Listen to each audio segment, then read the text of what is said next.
जी, senior सहाफ़ी तज्ज़ियाकार आसमा शराजी हमारे साथ हैं। आसमा, गुड मॉर्निंग, क्या हाल है आपका? आसमा, आपसे बहुत सी बातें करनी है। सबसे पहले तो जो हालात और वाक़यात आप कर लें, तो हालात चल रहे हैं, जो भी सिचुएशन इस वक्त बनी हुई है, ये खबर बड़ी ज़रूर बनती है, लेकिन हैरान कुन नहीं थी कि नवाज शरीफ एवनफील्ड केस में बरी हो गए हैं। मुस्लिम लीग नून को मियाँ साहब का दस्तयाब होना इलेक्शन में फ़ायदा देगा या फिर लाडले होने का तासुर बन जाना है, अब इनके अगेंस्ट नुकसान देगा? क्या आपको क्या लग रहा है, सेंस क्या है?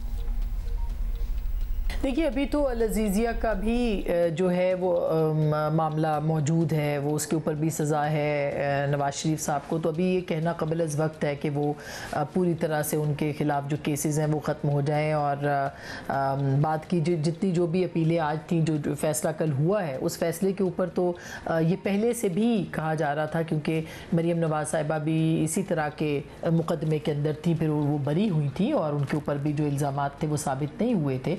और इसके अंदर तो देखा जाए तो ये सारा का सारा जो मामला था वो नैब के ऊपर आता है कि नैब ने जो इन्वेस्टिगेशन करनी थी, वो जो JIT की रिपोर्ट थी जिसमें कि मियाँ साहब के ख़िलाफ़ बेनामी जायदादों की इन्वेस्टिगेशन की गई थी, उसके बाद नैब ने कोई भी उसके ऊपर जो है पिछले 6 सालों, तकरीबन 5 सालों के अंदर या 6 सालों के अंदर उसके ऊपर कोई इन्वेस्टिगेशन नहीं की थी।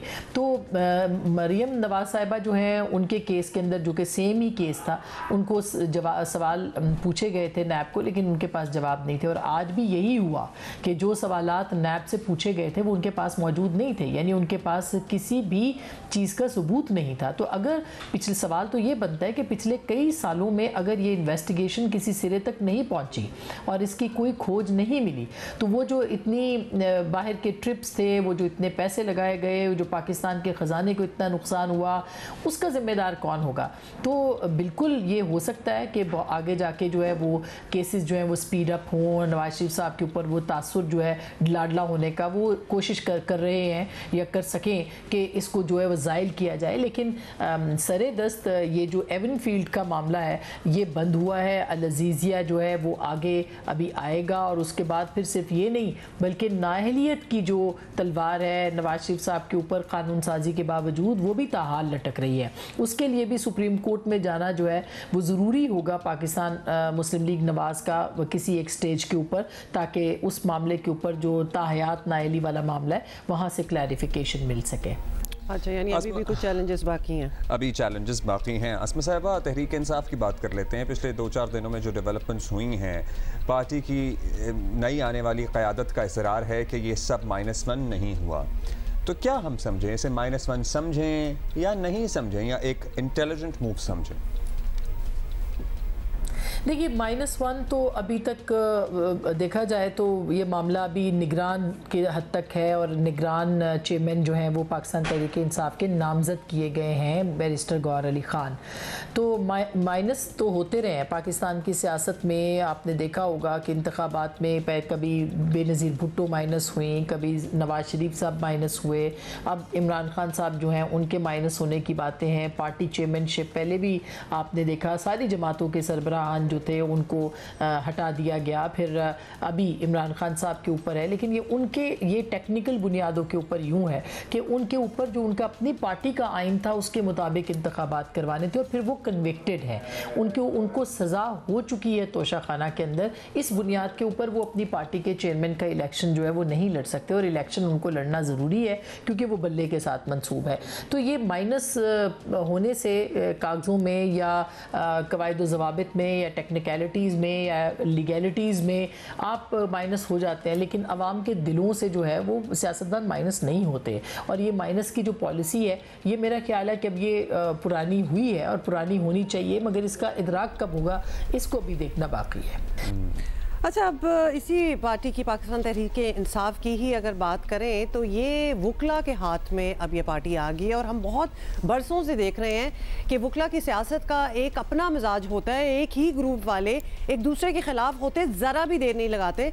तो क्या तहरीक इंसाफ को ऐसे मसाइल का सामना करना पड़ सकता है? मेरा ख्याल है कि तहरीक इंसाफ को ऑलरेडी इन मसाइल का सामना है। जैसे आपने देखा होगा कि शेर अफजल मरवत साहब ने एक बयान दिया, उनके मुखालिफ जो दूसरे ग्रुप ने दूसरा बयान दिया, फिर पहले ने एक और बयान दिया, फिर यूँ एक रस्साकशी पिछले 2-3 दिन जो है वो हम देखते रहे, जो कि तहरीक इंसाफ के अंदर थी, और एक इंतशार किसी जो कैफियत है वो हमें जमात के अंदर नज़र आई। एक ऐसे वक्त में जबकि जो पार्टी की लीडरशिप है वो या तो 60% गायब हो चुकी है, ऑलमोस्ट 60%, या वो फिर सामने आने को, मंजर आम पर आने को तैयार नहीं है, या वो गिरफ्तार हैं, या ये है कि उनको पार्टी की जो पॉलिटिक्स है उसके करने की इजाज़त नहीं है। तो ऐसी सूरत में पाकिस्तान तहरीक इंसाफ ने एक स्ट्रेटजी के तौर पर वकला को आगे किया है, क्योंकि वकला ना सिर्फ उनका धड़ा मजबूत होता है, वो उनकी पॉलिटिक्स मजबूत होती है, बल्कि उनको ज़रा छेड़ना जो है वो ज़्यादा आसान काम वो नहीं होता। लेकिन इसके बावजूद अगर आप वकीलों की सियासत के ऊपर रहेंगे और अवामी सियासत से आप दूर रहेंगे, तो वो सारे लोग, वो सारे कारकुन, वो सारे जो कि उम्मीदवार बनना चाहते थे, उनकी सियासत का क्या होगा, जिन्होंने पिछले तकरीबन 5 साल या उससे भी पुरानी तकरीबन 10-12 साल जो है वो अपने हलकों के अंदर अपनी सियासत जो है वो चलाई है, वो की है। तो मेरा ख्याल है एक बड़ा क्राइसिस होगा अभी इलेक्शन जब होंगे हफ्ते के रोज़, तो फिर ज़्यादा क्लैरिटी के साथ पोजीशन नज़र आएगी कि वकला का ग्रुप कहाँ पे खड़ा है, वकला के ग्रुप में कितने और ग्रुप्स मौजूद हैं, फिर पॉलिटिकल ग्रुप जो है वो किधर है, पॉलिटिकल लोग कितने सामने आते हैं, कितने नहीं आते हैं। तो ये इस वक्त जो है वो तहरीक इंसाफ की इस वक्त बका की जंग है। इस बका की जंग के अंदर जो है वो दुरुस्त फैसले करना बहुत ज़रूरी होंगे और ज़रूरी होना चाहिए। और इस सूरत में वकील जो है वो किस तरह से अवामी सियासत जो है उसको संभालेंगे, ये एक बहुत अहम दोराहा है। ये अहम दोराहा है, ये लॉयर्स मूवमेंट नहीं है, ये अवामी सियासत है। Thank you so much.